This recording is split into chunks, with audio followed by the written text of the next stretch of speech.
ವಿಜಯಪುರ ಇವರ ಸಂಯುಕ್ತ ಆಶ್ರಯದಲ್ಲಿ ಈ ಒಂದು ರೈತರ ತರಬೇತಿ ಕಾರ್ಯಕ್ರಮವನ್ನು ಹಮ್ಮಿಕೊಂಡಿರೋದು. ಈ ಒಂದು ಕಾರ್ಯಕ್ರಮದ ಅಧ್ಯಕ್ಷತೆ ವಹಿಸಿರುವಂಥ ನಮ್ಮ ವಿಶ್ವವಿದ್ಯಾಲಯದ ಸಂಶೋಧನಾ ನಿರ್ದೇಶಕರಾದಂಥ ಡಾಕ್ಟರ್ ಬಿ ಫಕ್ರುದ್ದೀನ್ ಸಾಹೇಬ್ರೆ ಹಾಗೂ ರಾಜ್ಯದಲ್ಲಿ ಈಗ ಪ್ರಾರಂಭ ಆಗ್ತಾ ಇದೆ. ಅದಕ್ಕೆ ಅತಿ ಮುಖ್ಯವಾಗಿ ಕಾರಣೀಭೂತರಾದಂಥ ನಮ್ಮ ಸಂಶೋಧನಾ ನಿರ್ದೇಶಕರಾದಂಥ ಡಾಕ್ಟರ್ ಬಿ ಫಕ್ರುದ್ದೀನ್ ಸರ್ ಅವರಿಗೆ ನಮ್ಮ ಎಲ್ಲರ ಕಡೆಯಿಂದ ಅಭಿನಂದನೆಗಳು.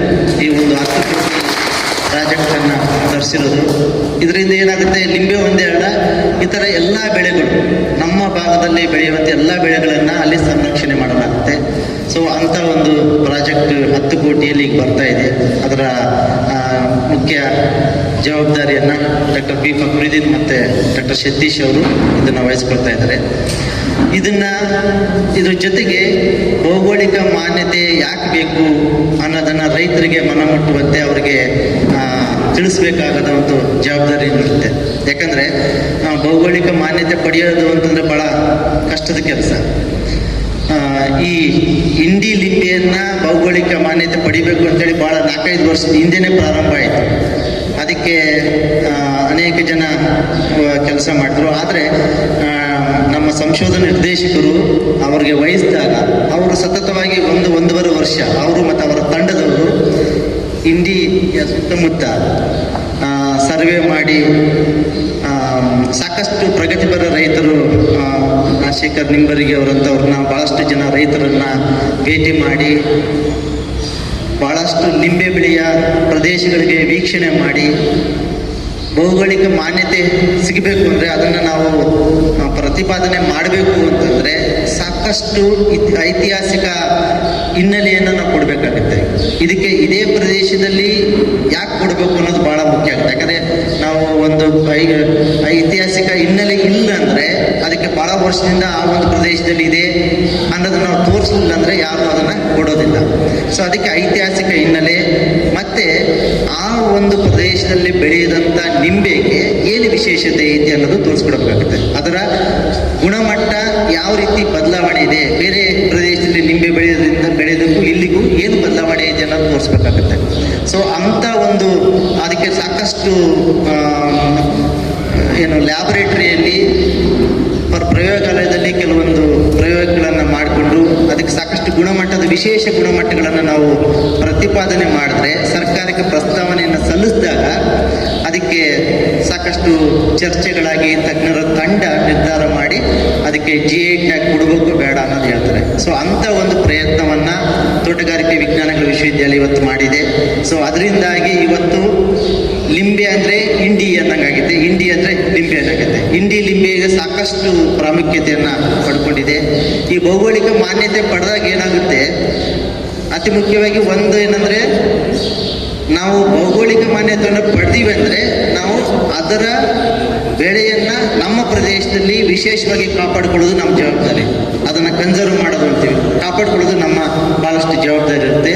ಅಂಥ ಒಂದು ಜವಾಬ್ದಾರಿ ನಮ್ಮ ಮೇಲೆ ಬರುತ್ತೆ. ಎರಡನೇದಾಗಿ ಒಂದು ಸರಿ ನಾವು ಅದಕ್ಕೆ ಭೌಗೋಳಿಕ ಮಾನ್ಯತೆ ಪಡೆದೀವಿ ಅಂದರೆ ಅದರಲ್ಲಿ ವಿಶೇಷವಾದ ಏನು ಗುಣಗಳಿರ್ತವೆ, ಅದಕ್ಕೆ ಏನು ಪೌಷ್ಟಿಕಾಂಶವಾಗಿ ಏನು ವಿಶೇಷತೆ ಇದೆ ಅನ್ನೋದನ್ನು ನಾವು ಹೇಳಿರ್ತೀವಿ.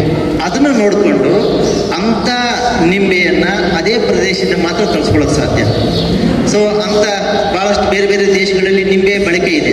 ಅಂಥ ನಿಂಬೆ ಬಳಕೆ ಮಾಡೋಂಥ ದೇಶಗಳು ಇವತ್ತು ಇಂಡಿ ಲಿಂಬೆನೇ ಬೇಕು ಅಂತೇಳಿ ಎಕ್ಸ್ಪೋರ್ಟ್ ಮಾಡಿದ್ದೀವಿ, ಇಂಪೋರ್ಟ್ ಮಾಡ್ಕೊಂಡಿದ್ರು ನಮ್ಮ ದೇಶದಿಂದ. ಈಗಷ್ಟೇ ಸ್ವಲ್ಪ ನಿಂತಿದೆ, ಇಲ್ಲಾಂದರೆ ಹೋದ ವರ್ಷ ಸಾಕಷ್ಟು ಗಲ್ಫ್ ದೇಶಗಳಿಗೆ ರಫ್ತಾಯಿತು, ಈ ವರ್ಷವೂ ಕೆಲವೊಂದು ದೇಶಗಳಿಗೆ ರಫ್ತಾಗಿದೆ. ಇದಕ್ಕೆ ಕಾರಣ ಏನಪ್ಪ ಅಂದರೆ ನಾವು ಪಡೆದಂಥ ಭೌಗೋಳಿಕ ಮಾನ್ಯತೆ. ಇಂಡಿ ಲಿಂಬೆನೇ ಬೇಕು ನಮಗೆ ಅಂತನ್ಬೇಕು. ಬೇರೆ ಎಲ್ಲ ಲಿಂಬೆಗಳು ಬೇರೆ ಬೇರೆ ಕಡೆ ಸಿಗ್ತವೆ, ಆದರೆ ನಮಗೆ ಬೇಕಾದ ಇಂಡಿ ಲಿಂಬೆ ಬೇಕು ಅಂದರೆ ಅದಕ್ಕೆ ಒಂದು ಸ್ಪೆಷಲ್ ಕ್ಯಾರೆಕ್ಟರ್ ಇರುತ್ತೆ. ಅಂಥ ಒಂದು ಕ್ವಾಲಿಟಿ, ಅಂಥ ಒಂದು ಕ್ಯಾರೆಕ್ಟರ್ ಇರೋಂಥ ಲಿಂಬೆಯನ್ನು ನಾವು ಇಲ್ಲಿಂದ ತರಿಸ್ಕೋಬೇಕಂದ್ರೆ ಅದಕ್ಕೆ ಭೌಗೋಳಿಕ ಮಾನ್ಯತೆ ಪಡೆದಾಗ ನಮ್ಮಿಂದ ಯಾರು ಅದನ್ನು ಕಸ್ಕೊಳಕ್ಕಾಗಲ್ಲ. ಆ ಒಂದು ಮಾನ್ಯತೆಯನ್ನು ಪಡೆದು ಅದನ್ನು ಬೆಳೆಯನ್ನು ಸುರಕ್ಷಿತವಾಗಿ ಚೆನ್ನಾಗಿ ಮೇಂಟೈನ್ ಮಾಡ್ತಿರೋಂಥ ಒಂದು ಜವಾಬ್ದಾರಿ ಮತ್ತು ಅದರ ಒಂದು ನಿಜವಾದ ಗೌರವ ನಿಮ್ಮಂಥ ರೈತರು ಸಹ. ಈ ರೈತರು ಏನು ನೀವು ಮಾಡಿದಿರಿ ಇಲ್ಲಿವರೆಗೂ ನಿಂಬೆಯನ್ನು, ಇಂಡಿ ಲಿಂಬೆಯ ಒಂದು ಪ್ರಾಮುಖ್ಯತೆಯನ್ನು ಕಾಪಾಡ್ತೀವಿ, ಅದು ಭಾಳ ಮುಖ್ಯ. ಇಲ್ಲದ ನಾವು ಬಿಟ್ಟಿದ್ರೆ ಅದು. ನಾವು ಪಾರಂಪರಿಕವಾಗಿ ಅದನ್ನು ಕಾಪಾಡ್ಕೊಂಡು ಬಂದಿರೋಂಥ ಒಂದು ಜವಾಬ್ದಾರಿ ನಿಮ್ಮ ಮೇಲೆ ಇದ್ದು ನೀವು ಅದನ್ನು ನಿಭಾಯಿಸಿಕೊಂಡು ಅದನ್ನು ಕಾಪಾಡ್ಕೊಂಡಿರೋದಕ್ಕೆ ನಿಮ್ಮೆಲ್ಲರಿಗೂ ನಮ್ಮ ವಿಶ್ವವಿದ್ಯಾಲಯನೂ ಸಹ ಅಭಿನಂದನೆಯನ್ನು ಸಲ್ಲಿಸ್ತಾ ಇದೆ.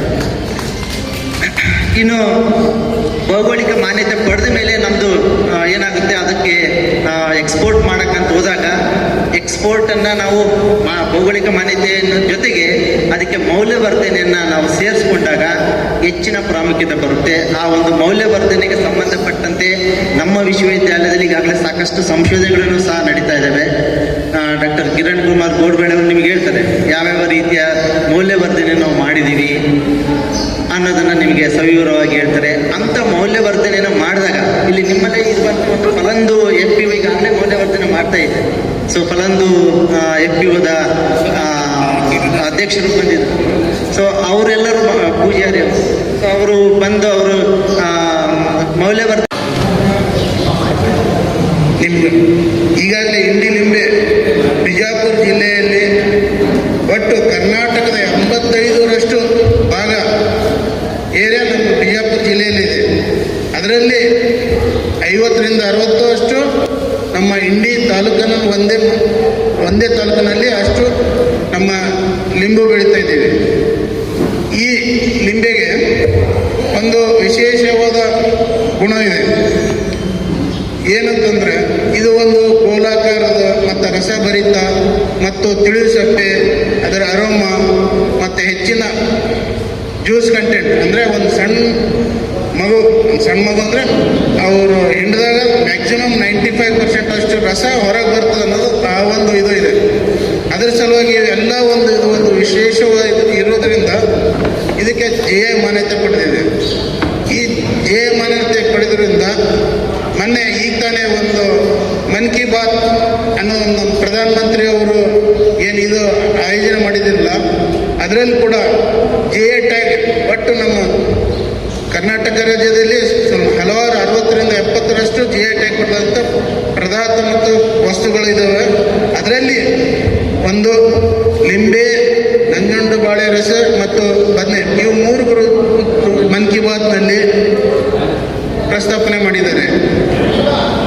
ಈ ಮನ್ ಕಿ ಬಾತ್ ಪ್ರಸ್ತಾಪನೆ ಮಾಡೋದ್ರಿಂದ ನಮ್ಮ ಲಿಂಬೆ ದೇಶದಂತ ಪ್ರಚಾರಗೊಂಡಿದೆ.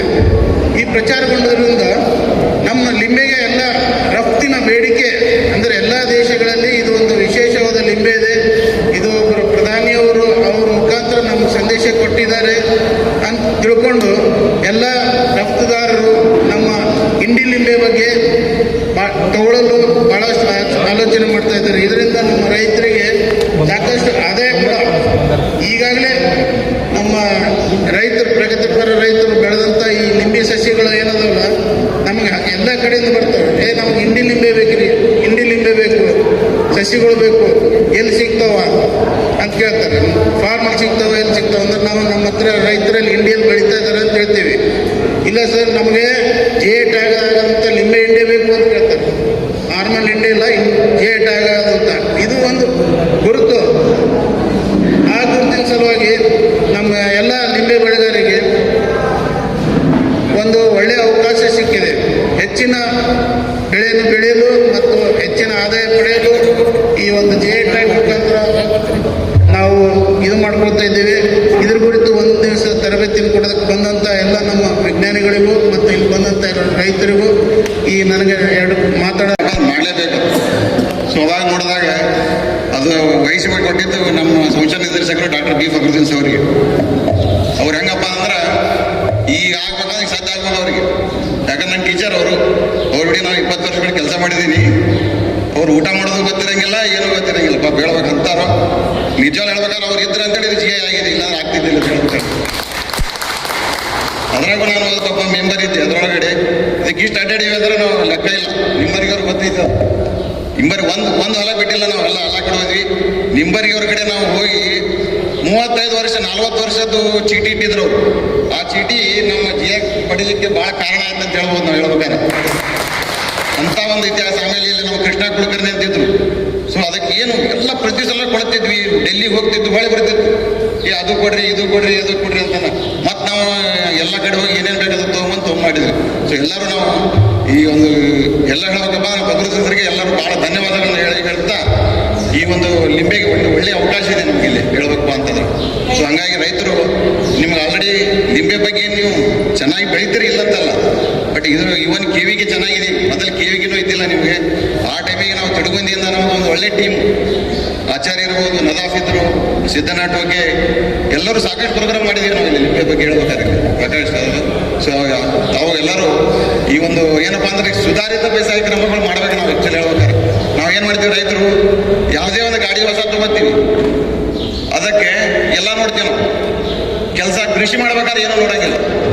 ಇವನ್ ಫಾರ್ ಎಕ್ಸಾಂಪಲ್ ಹೋಂಡಾ ಗಾಡಿ ತಗೋತಿರ್ತೀರಿ, ಹೋಂಡಾ ಗಾಡಿ ತಗೊಂಡು ಅದಕ್ಕೆ ಮೇಂಟೆನೆನ್ಸ್ ಹೆಂಗೆ ಮಾಡ್ಬೇಕಂತ ಅವ ಕೆಟ್ಲಾಕ್ ಕೊಟ್ಟಿರ್ತಾನೆ ನಿಮಗೆ. 500 ಆದ ನಂತರ ಒಂದು ಸರ್ವಿಸ್ ಮಾಡಬೇಕು, 1000 ಆದ ನಂತರ ಅದು ಆಯಿಲ್ ಚೇಂಜ್. ಆದಾಗ್ಲಿಂದ ರೈತ ಸಂಪರ್ಕ ನಮ್ಮಲ್ಲಿ ದ್ವಿಗುಣ ತ್ರಿಗುಣ ಆಗಿದೆ. ಸುಮಾರು ರೈತರ ಜೊತೆಗೆ ಸಂಪರ್ಕವನ್ನ ತುಂಬಾ ಜಾಸ್ತಿ ಮಾಡಿದ್ದಾರೆ ಅವರು. ನಮಗೆಲ್ಲ ಗೊತ್ತಿರೋ ಹಾಗೆ ಈ ಸಲ ನಮ್ಮ ತೋಟಗಾರಿಕಾ ಮೇಳ ತುಂಬಾ ದೊಡ್ಡ ಮಟ್ಟದಲ್ಲಿ ಆಯಿತು. ಅದಕ್ಕೆ ಕಾರಣೀಭೂತರು ಅವರು ನಿಮಗೆ ಓಪನ್ ಇನ್ವಿಟೇಷನ್ ಕೊಟ್ಟರು, ತಮ್ಗೆ ಯಾವುದೇ ವಿಷಯ ಇದರ ಸಂಬಂಧ ಬೇಕು ಅಂತಂದ್ರೆ ಬನ್ನಿ ಅಂತ. ಅದ್ರ ಜೊತೆಗೆ ಇದರ ಮಹತ್ವನೂ ವಿವರಿಸಿದ್ರು ಅವರು. ಹಾಗೆ ಮಾತಾಡ್ತಾ ನಮ್ಮ ದಾದಾಪೀರ್ರವರು ಸೂಕ್ಷ್ಮವಾಗಿ ತಮಗೆ ಒಂದಷ್ಟು ವಿಚಾರಗಳು ಹೇಳಿದ್ರು. GI ಟ್ಯಾಗ್ ಆಗಲಿಕ್ಕೆ ಎಷ್ಟು ಪರಿಶ್ರಮ ಪಟ್ವಿ ಅಂತ. ಅಷ್ಟೊಂದು ಕೆಲಸ ಆಗಿರಲಿಲ್ಲ ಹೆಂಗೆ ಅಂತ ಇದನ್ನ ಏನಾರ ಮಾಡಬೇಕು ಅಂತ ನಿರ್ಧಾರ ಮಾಡಿದ್ವಿ. ನಾನು ಇನ್ನೊಬ್ಬರ ಹೆಸರನ್ನ ಇಲ್ಲಿ ತಗೋಬೇಕು. ಮಹೇಶ್ವರಪ್ಪ ಅಂತ ಸಂಶೋಧನಾ ನಿರ್ದೇಶಕರಿದ್ರು ಆ ಟೈಮಲ್ಲಿ. ಈಗ ನಾನೇನು ಸಂಶೋಧನಾ ನಿರ್ದೇಶನ ಆಗಿದ್ದೀನಿ ಅದೇ ಸ್ಥಾನದಲ್ಲಿ ಅವರಿದ್ರು. ಗುರು ತುಂಬಾ ಹುರಿಯಾಳವರು, ಅವರು ಸುಮ್ಮನೆ ಕೊಡೋರಲ್ಲ. ಅವರು ನಮಗೆ ಎನ್ಕರೇಜ್ ಮಾಡಿದ್ರು ಆ ಸಮಯದಲ್ಲಿ. ಮತ್ತೆ ಅಷ್ಟೊತ್ತಿಗಾಗಲೇ ಆಗಿರ್ತಕ್ಕಂಥ ಕೆಲಸಗಳನ್ನ ತಗೊಂಡು ನಾವು ಫಸ್ಟ್ ಹೋಗಿದ್ದು ಎಲ್ಲ ನೋಡಿದ್ವಿ, ಎಲ್ಲ ಮಾಡಿದ್ವಿ. ಅದೇ ಸಮಯದಲ್ಲಿ ನಮ್ಮ ಸಪ್ಪಂಡಿ ಅವರಿದ್ರು, ಅಧ್ಯಕ್ಷರಾಗಿದ್ರು. ಈಗ ನಮ್ಮ ರಾಜಶೇಖರ್ ಬಾವಿದೊಡ್ಡಿಯವರ ಸ್ಥಾನದಲ್ಲಿದ್ದರು. ತುಂಬ ಗುರುತರವಾದಂತಹ ಕೆಲಸ ಇದೆ ಇವರು ನಮ್ಮ ರಾಹುಲ್ ಬಾವಿದೊಡ್ಡಿ ಅವರಿಗೆ. ಆ ಟೈಮಲ್ಲಿ ಇವರಿದ್ರು, ನಿಂಬರ್ಗಿ ಅವರಿದ್ರು. ಈ ಒಂದು ಅಲ್ಲಿ ಹೋದ ತಕ್ಷಣ ಒಂದು ಫಸ್ಟ್ ಹೆಸರು ಬಂದಿದ್ದು ಯಾರ್ದು ಅಂತಂದ್ರೆ ರಾಜಶೇಖರ್ ನಿಂಬರ್ಗಿ ಅವರು. ನಾವು ತಂಡವಾಗಿ ನಮ್ಮ ತಂಡದಲ್ಲಿ ತಮ್ಗೆ ಹೇಳ್ಬೇಕಂದ್ರೆ ಸತೀಶ್ ಅವರು, ನಮ್ಮ ಟೋಕಿ ಅವರು, ಆನಂದ್ ನಂಜಪ್ಪಳವರು, ಡಾಕ್ಟರ್ ದಾದಾಪೀರ್ರವರು, ಹಿಂಗೆ ಸುಮಾರು ದೊಡ್ಡ ತಂಡ ನಾವೆಲ್ಲ ಸೇರಿ ಅವ್ರ ಮನೆಗೆ ಹೋದ್ವಿ. ಪೇಪರ್ ಇದ್ದಂಗೆ ಕಾಗಜಿ ಅಂತ ಈಗಾಗಲೇ ಅಲ್ಲಿ ಅರ್ಜಿಗಳು ಹೋಗಿದ್ದಾವೆ. GI ಟ್ಯಾಗ್ ಭೌಗೋಳಿಕ ಸೂಚ್ಯಂಕ ಕೊಟ್ಟಿದ್ದಾರೆ. ಈಗ ನಮ್ಮದು ಹೆಂಗೆ ಬೇರೆ ಅದಕ್ಕಿಂತ ಪಕ್ಕದ ಮಹಾರಾಷ್ಟ್ರದಲ್ಲೇ ಕಾಗಜಿ ಐತಿ, ಅದಕ್ಕೂ ನಮಗೆ ಏನು ಬೇರೆದು ಅಂತ ನಾವು ಹೆಂಗೆ ಬೇರೆ ನಮ್ದು ಹೆಂಗೆ ಉತ್ತಮ ಅಂತ ತೋರಿಸ್ಬೇಕಾಗತ್ತೆ. ಸುಮಾರು ಸಂಶೋಧನೆ ಹಿಂದ್ಗಡೆ ಆಯಿತು. ಒಬ್ಬ ಮೇಡಮ್ ಜಯಶ್ರೀ ಅವರು ಅಂತ ತಮ್ಗೆ ಹೇಳ್ಬೇಕೀಗ, ಡಾಕ್ಟರ್ ಗುನ್ನಯ್ಯ ಅಂತ ಹೇಳಿ, ಇನ್ನೊಬ್ರು ಮೇಡಮ್ ಲಕ್ಷ್ಮಿ ಅಂತ ಹೇಳಿ, ಇವರೆಲ್ಲ ತೆರೆಮರೆಯಲ್ಲಿ ಸುಮಾರು ಕೆಲಸ ಮಾಡಿದ್ರು. ಸುಮಾರು ಕೆಲಸ ಮಾಡಿದ್ರು. ಹಗಲು ರಾತ್ರಿ ಅದರದ್ದು ಕೆಲಸ ಆಯಿತು. ಬಯೋಕೆಮಿಕಲ್ ಅನಾಲಿಸಿಸ್ ಹಿಂಗೆಲ್ಲ ಆಯಿತು. ಹಿಂಗೆಲ್ಲ ಆದಮೇಲೆ ಆಗಿನ ಕುಲಪತಿಗಳು ಅಷ್ಟೇ ಸುಮಾರು ನಮಗೆ ಇದು ಮಾಡಿದ್ರು. ಅದನ್ನು ಫೈಲ್ ಮಾಡಿದ್ವಿ. ನಮ್ಮ MLA ಸಾಹೇಬರು ಕೂಡ ಅಷ್ಟೇ ಡೆಲ್ಲಿಯಿಂದ ಡೈರೆಕ್ಟಾಗಿ ಚೆನ್ನೈಗೆ ಬರೋ ಹಂಗಾಯಿತು. ನೀವುಗಳೆಲ್ಲ ತುಂಬ ಅಂದರೆ ನಿಮ್ಮನ್ನೆಲ್ಲ ನೋಡ್ತಾ ಇದ್ರೆ ನಮ್ಗೇನು ಅನಿಸ್ತಿತ್ತು ಅಂದರೆ ನಮಗಿನ್ನೂ ಹುರುಪು ಜಾಸ್ತಿ ಆಗ್ತಾ ಇತ್ತು, ನಮ್ಮ ಎನರ್ಜಿ ಜಾಸ್ತಿ ಆಗ್ತಿತ್ತು. ಇಷ್ಟು ಹಿರಿಯರಿದ್ದಾರೆ ಇವರೆಲ್ಲ ಅಂತ ಹೇಳಿ. ನನಗಂತೂ ಪರ್ಸನಲ್ ಆಗಿ ಅದೊಂದು ಎಕ್ಸ್ಪೀರಿಯನ್ಸ್ ಆಗಿ ಉಳಿದೋಯ್ತು. ಸುಮಾರು ಕೆಲಸಗಳು ಮಾಡಿರ್ತೀವಿ ನಾವು ಈ ನಮ್ಮ ಉದ್ಯೋಗದ ಸಮಯದಲ್ಲಿ. ಆದರೆ ನನಗೆ ತುಂಬ ಸಂತೋಷ ಕೊಟ್ಟಿರ್ತಕ್ಕಂಥ ಒಂದು ಕೆಲಸ ಅಂತಂದರೆ ಈ ಕೆಲಸ. ಇದನ್ನ ಕೊನೆಗೆ ಬಂತಲ್ಲ ಅಂತ ಮೊನ್ನೆ ಮನ್ ಕಿ ಬಾತಲ್ಲಿ ಈ ವಿಷಯ ಪ್ರಸ್ತಾವನೆ ಆದಾಗ, ಆಮೇಲೆ ಫಸ್ಟ್ ಲೋಡು GI ಟ್ಯಾಗ್ ಅಂತ ಹೇಳಿ ಫಸ್ಟ್ ಲೋಡು ತಾವು ಯಾವಾಗ ಇಲ್ಲಿಂದ ಎಕ್ಸ್ಪೋರ್ಟ್ ಮಾಡಿದ್ರು, ನಾನು ನಿಮ್ಗೆ ಹೇಳಬೇಕು, ನಮಗಾದಂಥ ಖುಷಿ ಇನ್ಯಾರಿಗೂ ಆಗಿರ್ಲಿಕ್ಕೆ ಸಾಧ್ಯ ಇಲ್ಲ, ನಿಮಗೂ ಆಗಿರ್ಲಿಕ್ಕೆ ಖುಷಿ ಸಾಧ್ಯ ಇಲ್ಲ. ಅಷ್ಟು ಖುಷಿ ನಮಗಾಗಿದೆ. ಅಷ್ಟು ತುಂಬ ಸಂತೋಷ ಪಟ್ಬಿಟ್ಟಿವಿ. ನಮ್ದೊಂದು ಗುಂಪಿದೆ, ಸಪ್ಪಂಡಿ ಸೇರಿನೆಲ್ಲ ಒಂದು ಗುಂಪಿದೆ, ವಾಟ್ಸಪ್ ಗ್ರೂಪ್ ಅಂತಿರಲ್ಲ ಅದಿದೆ. ಇಷ್ಟು ಸಂತೋಷ ಪಟ್ಟಿದ್ದೀವಿ ನಾವು, ಅಷ್ಟು ಸಂತೋಷ ಪಟ್ಟಿದ್ದೀವಿ. ಇದರಿಂದ ನಿಮ್ಗೆ ಉಪಯೋಗ ಆಗಬೇಕು ಅನ್ನೋದೇ ನಮ್ಮ ಇದೊಂದು ಕಾರ್ಯ ನಾವು ಮಾಡಬೇಕಾಗಿರೋದು ಜವಾಬ್ದಾರಿ. ಇದನ್ನು ಮಾಡಿದ್ದೀವಿ. ಇದರಲ್ಲಿ ತುಂಬ ಹೇಳ್ಕೊಳ್ಳೋದೇನು ಇರೋದಿಲ್ಲ. ಇಂಥದ್ದು ಮಾಡೋದು ತುಂಬ ಇದೆ, ಮಾಡ್ತೀವಿ. ಈ ನಿಟ್ಟಿನಲ್ಲಿ ನಮ್ಮ ಸತೀಶ್ ಅವರು, ಡಾಕ್ಟರ್ ಸತೀಶ್, ನಾನು ಅಪ್ರಿಷಿಯೇಟ್ ಮಾಡಬೇಕು ಅವ್ರಿಗೆ. ಅವರು ಮುಂದೆ ಬಂದು ಇದೊಂದು ಯೋಜನೆ, GI ಮಾನ್ಯತೆ ಪಡೆದ ಎಂಡಿ ಲಿಂಬೆ ಮತ್ತು GI ಮಾನ್ಯತೆ ಪಡೆದ ಇತರೆ ಬೆಳೆಗಳು, ಒಂದು 20 ಬೆಳೆಗಳಿದ್ದಾವೆ. ಆ ಬೆಳೆಗಳ ಸಂಯೋಜಕರಾಗಿದ್ದಾರೆ ಅವರು. ಕರ್ನಾಟಕ ಸರ್ಕಾರ, ನಮ್ಮ ತೋಟಗಾರಿಕಾ ಇಲಾಖೆ ತುಂಬ ತುಂಬ ದೊಡ್ಡ ಮಟ್ಟದಲ್ಲಿ ಈಗ ಮುಂದೆ ಬಂದಿದೆ. ತಮಗೆ ಈ ಮಾತು ಹೇಳಬೇಕು ನಾನು. ನಮ್ಮ ಬಾವಿದೊಡ್ಡಿಯವರು ಇಲ್ಲೇ ಇದ್ದಾರೆ, ಧನರಾಜ್ ಅಂತ ಅಲ್ಲಿ ಇದರಲ್ಲಿದ್ದಾರೆ. ಇವರಿಬ್ಬರು ಜಾಯಿಂಟ್ ಡೈರೆಕ್ಟರ್ ಹಾರ್ಟಿಕಲ್ಚರ್ಗಳು. ಅವರು ಯೋಜನೆಗಳನ್ನ ರೂಪಿಸಿ ಮುಂದೆ ಕಳಿಸಿ ನಮ್ಮನ್ನ ಅದ್ರ ಜೊತೆಗೆ ಸಹಯೋಗ ಮಾಡಿ ಸುಮಾರು ಕೆಲಸ ನಡೀತಾ ಇದೆ. ಈಗ 20 GI ಕರಾಪುಗಳು ಈಗಾಗಲೇ ಆಗಿರೋ ಭೌಗೋಳಿಕ ಸೂಚಕ ಬೆಳೆಗಳನ್ನ ಅವುಗಳು ಇನ್ನೇನು ಆಗಬಾರ್ದು, ಅಳಿಸಿ ಹೋಗಬಾರ್ದು ಅನ್ನೋ ಒಂದು ಯೋಜನೆ ಇಟ್ಕೊಂಡು ಅನ್ನೋ ಉದ್ದೇಶ ಇಟ್ಕೊಂಡು ಅವು ಅಷ್ಟನ್ನು ಬಾಗಲಕೋಟಲ್ಲಿ ನಾವು ಸಂರಕ್ಷಣೆ ಮಾಡೋ ಕೆಲಸ ಅವರು ಜವಾಬ್ದಾರಿ ತಗೊಂಡಿದ್ದಾರೆ.